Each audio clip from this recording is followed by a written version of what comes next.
You shouldn't wash your hair during periods. పీరియడ్స్లో hair wash చేసుకోకూడదు అని అనేది పూర్తిగా మిత్తేనండి. నార్మల్గా మీరు క్లీన్గా ఉండటం ద్వారా ఫ్రెష్గా ఉంటారు అండ్ అదేవిధంగా ఇన్ఫెక్షన్ రిస్క్ కూడా చాలా మట్టుగా తగ్గిస్తుంది. Dark brown period blood means something is seriously wrong. No, ఇది కేవలం మిత్తేనండి. అది నార్మల్గా ఎందువలన వస్తుంది అంటే ఆ బ్లడ్ అనేది ఆక్సిడేషన్ అనేది ఎక్కువసేపు యూట్రస్ లో ఉండటం వలన ఆక్సిడేషన్ జరిగి ఆ బ్రౌనిష్ కలర్ లో రావటం అనేది జరుగుతూ ఉంటుంది.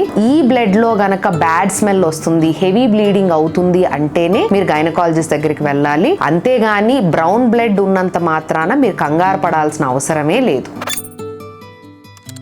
Irregular periods after marriage are normal. Irregular periods after marriage అనేది మ్యారేజ్ వలన అస్సలు కాదండి. కొత్త లైఫ్ స్టైల్ కి వెళ్తున్నారు, హార్మోనల్ చేంజెస్ అనేవి ఉంటాయి అండ్ అదే విధంగా మీ వెయిట్ చేంజెస్ ఉంటాయి అండ్ ముఖ్యంగా ఈ పెళ్లిళ్ళు వాటి వలన ఏంటంటే ఎక్కువగా స్వీట్స్, షుగరీ ఐటమ్స్ అనేవి ఎక్కువగా తింటారు కాబట్టి వెయిట్ చేంజెస్, హార్మోనల్ చేంజెస్, ఆ లైఫ్ స్టైల్ చేంజెస్, ఆ స్ట్రెస్ చేంజెస్ వలన మీకు ఇర్రెగ్యులర్ పీరియడ్స్ వస్తాయి కానీ కేవలం మ్యారేజ్ వలన మాత్రం కాదు.